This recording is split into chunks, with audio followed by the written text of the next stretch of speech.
नमस्ते, जय धन्वंतरी।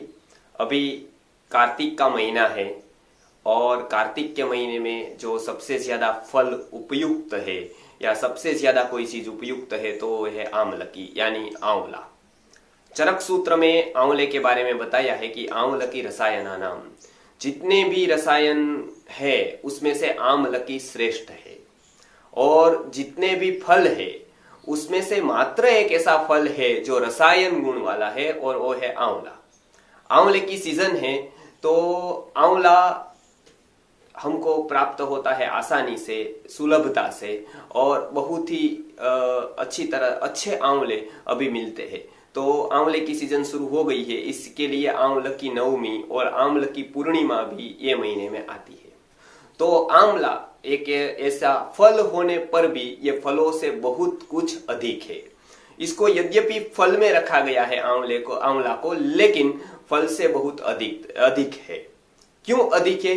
क्योंकि इसमें मॉडर्न विज्ञान की दृष्टि से भी बहुत कुछ ऐसी बातें हैं जो फलों में भी और फलों में तो नहीं मिलती है, लेकिन कोई भी द्रव्य में ऐसी बात नहीं मिल पाती है। तो चलिए देखते हैं आंवले के गुण।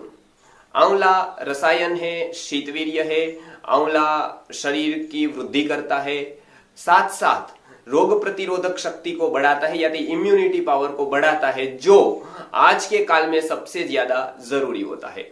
नारंगी, मौसम्बी जैसे फलों से ज्यादा 20 गुना ज्यादा विटामिन सी आंवले में पाया जाता है।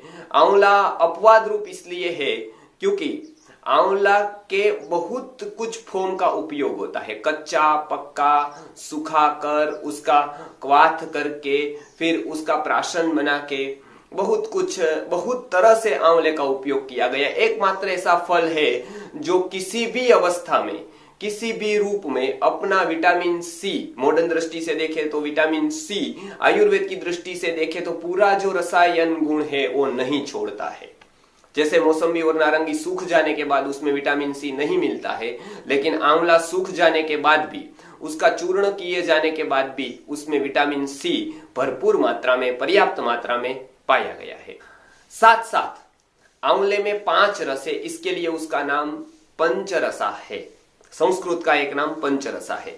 5 रस में मधुर, अम्ल, कटु, कषाय और तिक्त, अर्थात लवण रस उसमें नहीं है, नमक वाला रस उसमें नहीं है। इसलिए आंवले का श्रेष्ठ उपयोग ये महीने में करना है तो हरे ताजे आंवले आते हैं, उसको लेकर घर पे लेकर उसको मतलब काट कर उसमें से गुठली निकाल कर और उसको सेंधा नमक पे पानी में भिगोकर 2-3 दिन, 1 या 2 दिन रखकर उसके बाद उसको सुखा देना है बाहर, और उसका नियमित सेवन हम भोजन में करेंगे तो षड रस उसमें आ जाएगा। एक ही रस उसमें से कम है और वो है लवण रस। लवण रस सबसे ज्यादा किसमें है? सेंधा नमक में है। प्राकृतिक रूप से लवण रस सेंधा नमक में है। इसलिए इस तरह से आंवले का उपयोग करके हम पूरे साल का स्वास्थ्य पा सकते हैं।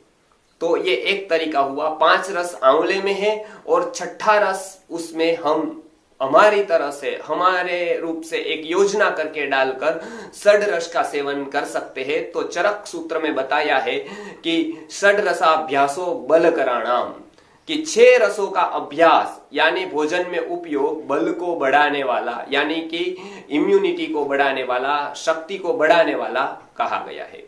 दूसरी बात, लक्ष्मी के स्थान अलग अलग बताए गए हैं हमारे शास्त्रों में।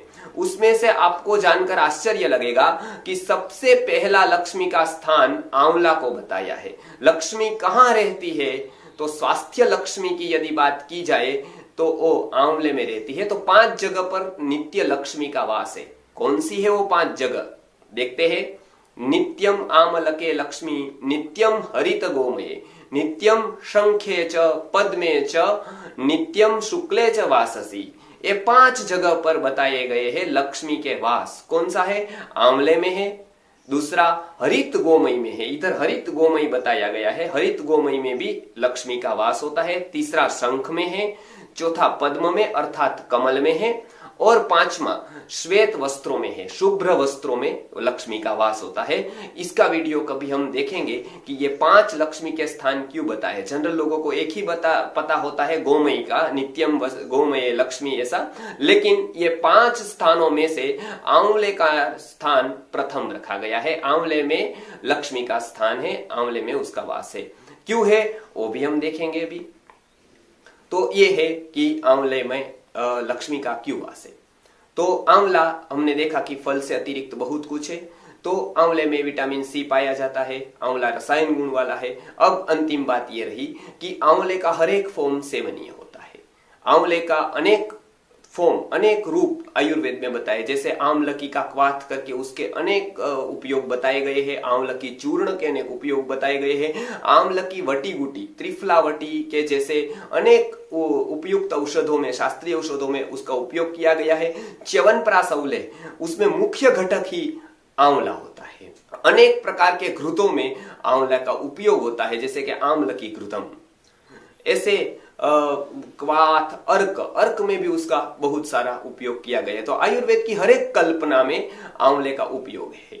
ये तो हुई एक बात। दूसरा, एक अद्भुत रसायन प्रयोग बताया गया है जो ठंड की ऋतु में कोई भी व्यक्ति कर सकता है, वो है आंवलकी रसायन का सेवन। तो आंवलकी रसायन क्या होता है? आंवलकी तो खुद ही रसायन गुण वाला है, तो आंवलकी रसायन नाम का कौन सा औषध होता है? तो चलिए हम देखते हैं आंवलकी रसायन क्या है।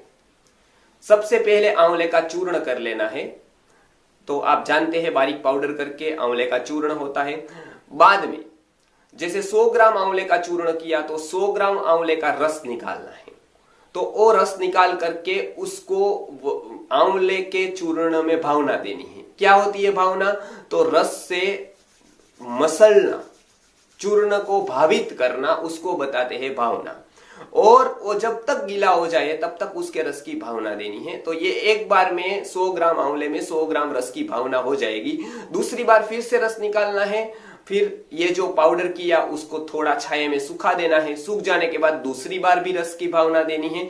ऐसा 21 बार करने से वो चूर्ण होता है, उसका नाम होता है आंवलकी रसायन। क्या गुण है इसके? तो इसके बहुत सारे गुण हैं, क्योंकि मर्दनम गुणवर्धनम, ये सिद्धांत के अनुसार जितना मर्दन किया गया, आंवले के स्वरस को आंवले के चूर्ण के साथ मिला गया, तो उसकी पोटेंसी बढ़ती गई, उसकी शक्ति बढ़ती गई, तो इसकी बहुत शक्ति आ गई आंवले में। तो आंवलकी रसायन ये तैयार हो गया। उसका चूर्ण आधा चम्मच या 1 चम्मच सुबह शाम लेने से शरीर में शक्ति बनी रहती है, पूरे साल की इम्यूनिटी आ जाती है। उसकी गोलियां लेने से भी बहुत प्रचुर मात्रा में विटामिन सी पाया जाता है, आंखों के लिए अच्छा है, बालों को काला करता है, बालों को झड़ने से रोकता है, और शरीर के कोषों को नवचेतना, नवजीवन प्रदान करता है। तो ये आंवलकी रसायन के गुण आयुर्वेद के ग्रंथों में बताए गए हैं। तो आंवलकी रसायनम चूर्ण के रूप में या वटी गुटी अर्थात टेबलेट के रूप में, कैप्सूल के रूप में सेवन कर सकते हैं। तो ये हुआ आंवलकी रसायन का एक प्रयोग, जिसको खास करके 12 महीना कर सकते हैं, लेकिन ठंड की ऋतु में ये अवश्य ही 2-2 गोली या आधा पौनी चम्मच सुबह और शाम ले सकते हैं। गोली है तो 2-2 गोली सुबह, दोपहर, शाम सेवन कर सकते हैं, पानी के साथ या दूध के साथ। तो ये आंवलकी के बारे में, ये कार्तिक महीने में जो आंवलकी है वो जितनी मात्रा में हम ले सकते हैं, उसका उपयोग, लाभ उठा सकते हैं, उतना उठाना चाहिए। क्योंकि आंवला न एक फल है, अपितु पृथ्वी के लिए एक वरदान है, मनुष्यों के लिए एक अमृत है। नमस्कार, जय धन्वंतरी।